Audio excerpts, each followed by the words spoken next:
So guys, ini dia Nothing Phone One yang terbaru officially masuk dekat pasaran Malaysia. Kita ada dua pilihan varian, iaitu 8GB 256 dengan harga RM2,400. Satu lagi adalah 12GB RAM dan juga 256 dengan harga RM2,700. So, dalam video kali ini aku akan kongsikan sedikit sebanyak perkara penting yang korang perlu tahu, segalanya tentang Nothing Phone One. Let's talk about it.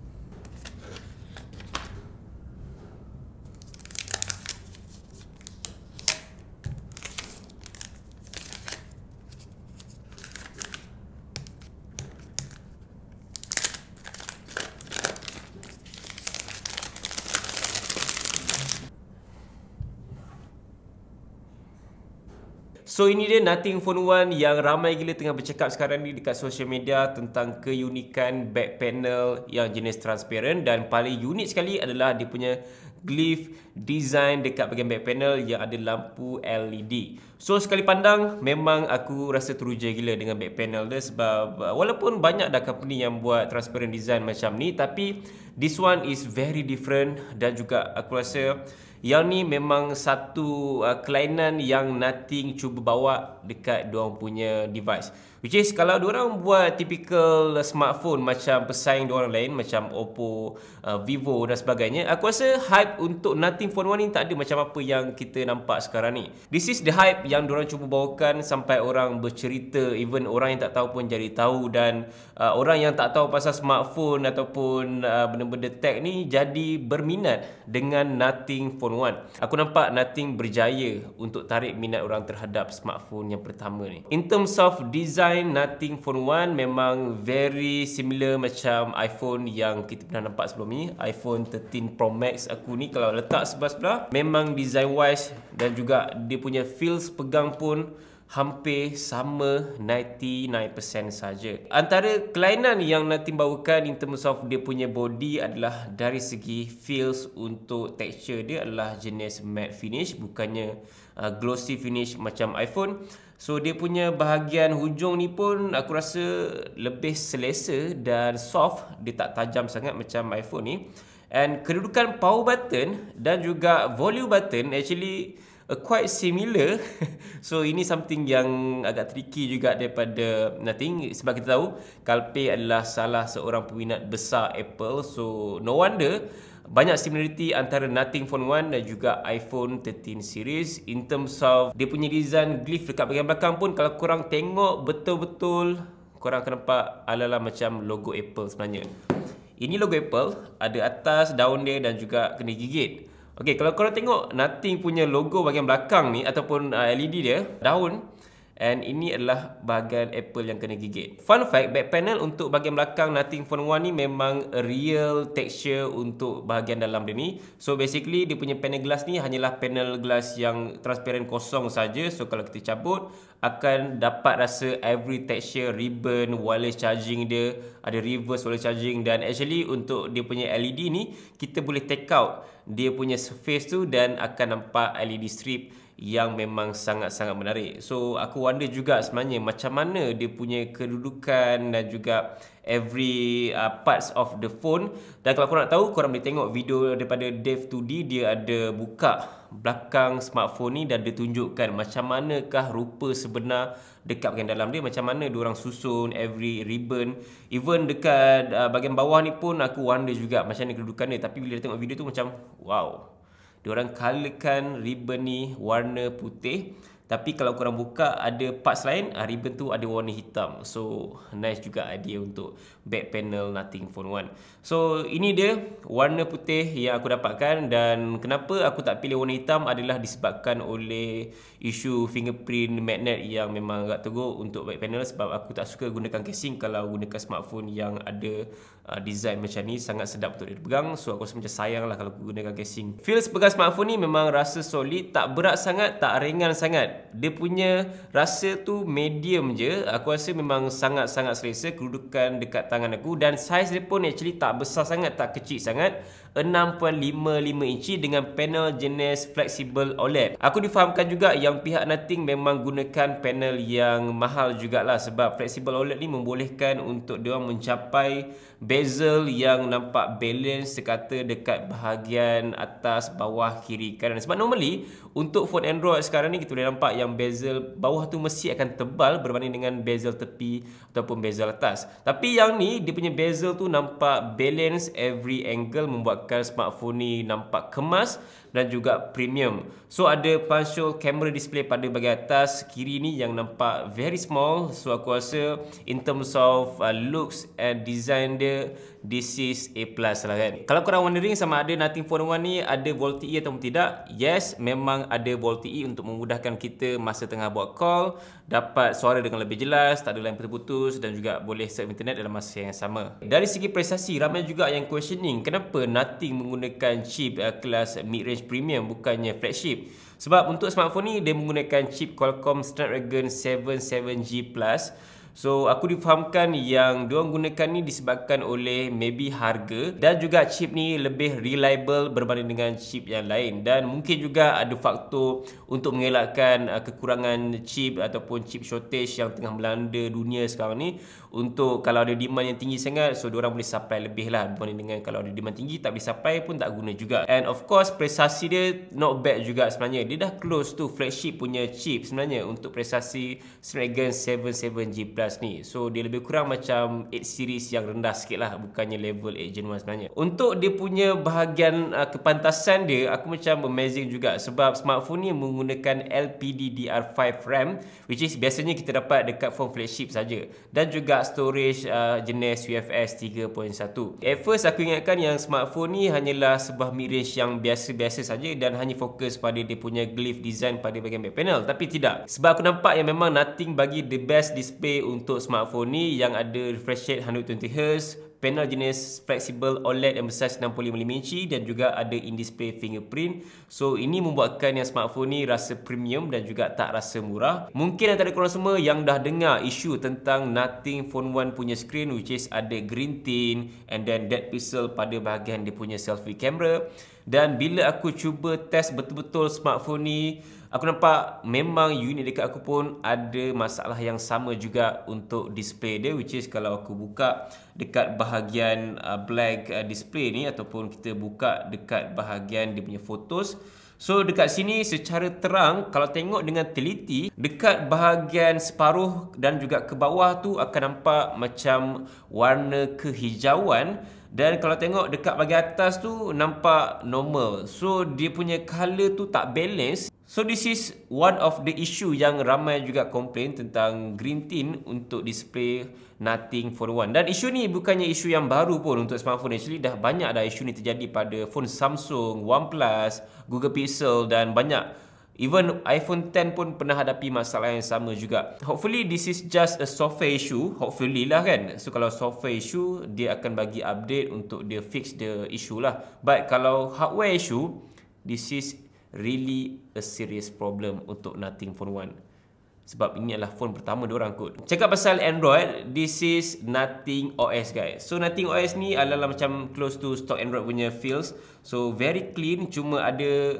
dalam a few icon yang diubah sikit. Contoh macam icon kamera ni, dia buat Nothing punya theme. Rekaan icon yang lain adalah stock Android punya. So ini adalah antara keunikan untuk Nothing OS. Dan Nothing juga menjanjikan 3 tahun OS update dan 4 tahun security update untuk Nothing Phone 1. So agak lama juga untuk korang nak gunakan smartphone ni. Memang boleh rasa smoothness untuk bahagian screen dia, very simple and easy to access. Everything semua dekat bahagian control center ni untuk kita nak tukar bahagian membuat data, wifi apa semua, hotspot dekat bahagian atas sekali, bluetooth kat sini. Sebenarnya masa aku baru dapat tadi, aku check macam tak ada software update, tapi lepas je aku connect dengan wifi dan juga gunakan few times, aku nampak ada software update yang memberikan fix bugs dan juga ada new features yang agak menarik juga. Dan antara features yang aku rasa aku nak highlight dalam video kali ni adalah bahagian dia punya experimental features. Kat sini kita boleh connect dengan Tesla dan juga kawal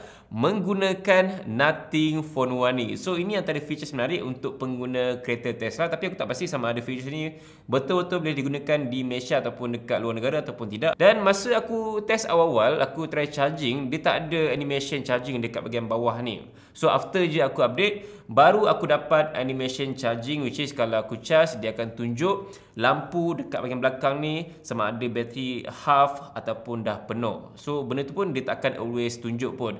So kita nak tengok, nak kena shake smartphone ni, baru dia akan tunjukkan dah lampu LED berapa persen dah bateri kita.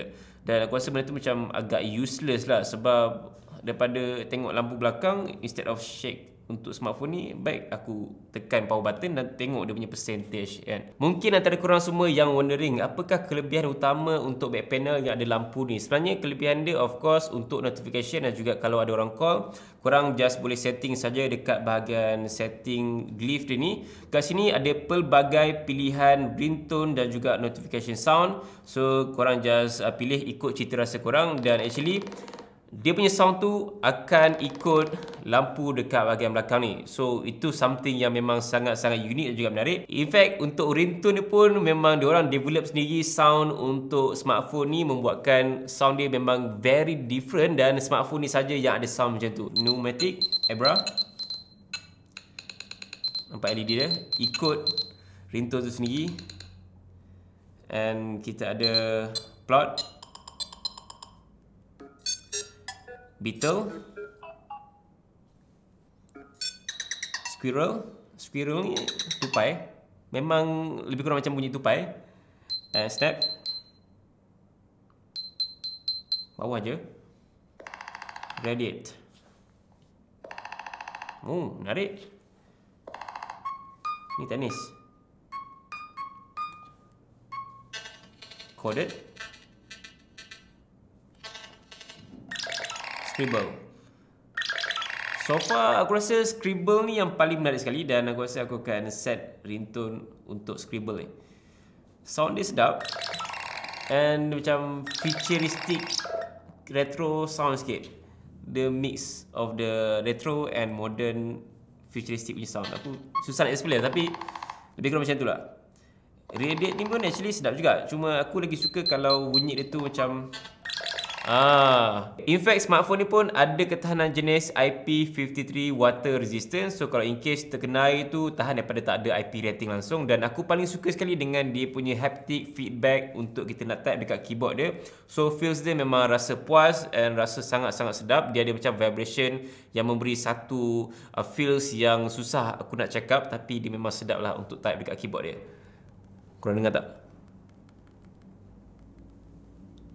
In fact, segalanya tentang lampu dekat back panel ni korang boleh setting saja dekat glyph interface ni. So misal kata kalau korang nak turn on ataupun turn off dia punya charging meter, just enable ataupun disable saja dekat bahagian ni. Dan kalau korang rasa yang korang nak bunyi ringtone saja, tak nak ada lampu, korang juga boleh disable dekat bahagian setting ni. Just pilih sound only. So kalau korang pilih sound only, dia akan keluar ringtone saja, tak akan keluar lampu dekat back panel. So itu antara setting yang korang boleh buat sendiri ikut cita rasa masing-masing. Setakat hari ni aku difahamkan based on kebanyakan review cakap yang bateri dia takkan makan sangat untuk glyph interface lampu pada bahagian belakang ni. So dia macam very minor effect je. One last thing, kalau korang tanya aku sama ada hype dia berjaya ataupun tidak, bagi aku berjaya. Dan smartphone ni bukan sekadar hype saja, tapi this is very real good smartphone aku rasa. Full package untuk sebuah mid-range premium yang close to flagship punya design dan juga specs. And untuk dia punya kamera basically menggunakan dua kamera 50 megapiksel, Samsung JN1 untuk ultrawide, dan juga untuk dia punya kamera utama adalah Sony IMX766. Memang flagship punya level. And aku ada ambil sampel a few gambar dan juga video. Korang boleh tengok hasil gambar daripada kamera untuk Nothing Phone One. Korang boleh nilai kat sendiri macam mana.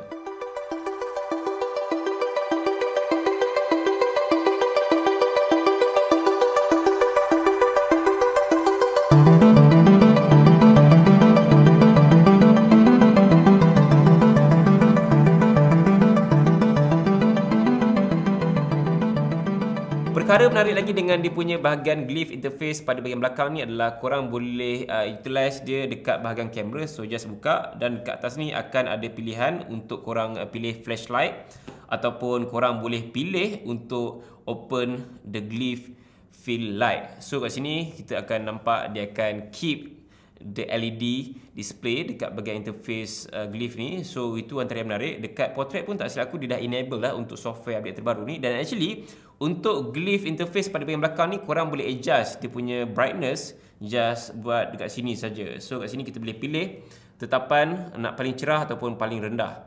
So aku pilih biasanya mid bawah sikit lah, so tak sakit mata sangat kalau buka time malam. So guys, itu dia serba sedikit first impression aku mengenai Nothing Phone 1. Korang boleh kongsikan pendapat korang dekat komen sama ada smartphone ni betul-betul menarik minat korang ataupun sekadar hype saja. Honestly bagi aku, bila aku dah pegang smartphone ni, aku merasakan yang this is not just a hype, but in terms of dia punya glyph, design, specs, kamera, screen apa semua, satu kepuasan juga sebenarnya untuk sebuah mid-range premium dengan harga not too overpriced but not too cheap sangat. Harga dia just okay jugalah untuk sebuah brand baru, sebab kita tahu brand baru susah diorang nak survive kalau diorang jual dengan harga yang murah, sebab at least diorang nak kena buat untung juga dengan phone pertama diorang untuk diorang produce a better and a good flagship next smartphone diorang maybe. Sebab benda tu ya, kita boleh jangkakan yang this is not the only one smartphone diorang akan keluarkan. Lepas ni akan banyak lagi device yang diorang akan buat, maybe smartwatch ataupun tablet, dan banyak lagi yang aku memang excited untuk tunggu. Dan of course akan ada Nothing ecosystem yang akan memudahkan pengguna untuk gunakan device daripada Nothing ni. So itu je lah pendapat aku tentang kenapa harga dia tak murah sangat dan kenapa dia punya chip menggunakan Qualcomm Snapdragon 778G Plus instead of 8 Gen 1. Sebab kalau nak bandingkan dengan Xiaomi memang susah jugalah. Kita tahu Xiaomi adalah satu jenama yang dah lama dalam arena teknologi smartphone dan sebagainya. Even diorang pun banyak fokus on quantity instead of quality. So that's why ada smartphone diorang walaupun menggunakan chip flagship boleh dijual dengan harga lebih murah. Kalau nak bandingkan dengan jenama lain, kita boleh ambil macam Oppo ataupun Vivo yang memang memfokuskan juga pada quality instead of quantity. So that's why harga Vivo dan Oppo pun kita tahu bukannya murah. So kalau nak compare dengan Nothing Phone 1, aku rasa lebih murah daripada Oppo ataupun Vivo lah. Dan of course kita dapat a new features in terms of dia punya design wise tu. Sebab kalau Nothing keluarkan dengan design yang simple and just main dekat specs, just main dengan harga, susah diorang nak compete dengan pesaing dia. So that's why diorang change the game, diorang main dengan lifestyle design macam glyph. So korang dah faham sebab apa Nothing buat design macam ni dan bukannya typical design yang kita pernah nampak sekarang ni. So guys, itu saja daripada aku, Faiz Zainal. Terima kasih kerana menonton video ni sampai habis dan sampai berjumpa lagi dalam video. Assalamualaikum. Bye. Nothing Phone 1. Nantikan dalam next video review penuh aku untuk smartphone ni. So far aku enjoy. Walaupun baru sehari gunakan Nothing Phone 1, and dia punya UI rasa very clean, smooth. Okay Mel, kau pakai phone apa sekarang? OnePlus 8T. Tengok sikit. Okay, kau rasa kau nak beli tak Nothing Phone 1 terbaru? Nak. Sebab apa? Sebab dia punya OS, Okay. design dengan lampu LED dia. So kalau compare dengan OnePlus ataupun Pixel kau rasa apa yang membuatkan kau nak sangat? Takkan 3 sebab tu je? Sebab dia punya pengasas dia. Pengasas dia. Okay. Sebab itu je? Sebab tu je. So bukan sebab UI dia macam Pixel? Betul juga. Ataupun mungkin ini adalah alternatif terbaru di sebalik OnePlus? Betul. So kau boleh gantikan OnePlus kau dengan Nothing lah? Ya. Kau tak okay ke? OnePlus kan kurang Ya yeah. Tapi kau rasa kau okay ke dengan chip Snapdragon 778G Plus dia? Rasa okay kot. Sekarang kau pakai phone flagship kan? Takkan kau nak drop kepada mid range? Sebab saya tak main game. Okay, so consider boleh pakai lagi lah. Yes. Alright, good choice. Dan actually sekarang ni aku rakam menggunakan Nothing Phone 1. Video 4K dia macam guys, okay tak? Okay, bye Mat, thank you.